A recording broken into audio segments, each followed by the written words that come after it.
järgmine on siis Marko Tasane.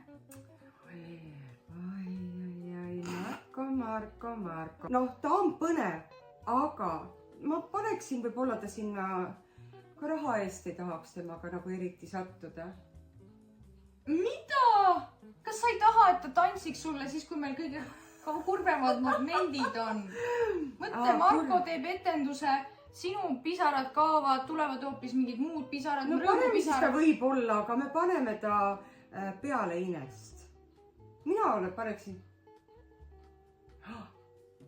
No sa teed ikoonile niimoodi praegu. Appi. Mu iidolile.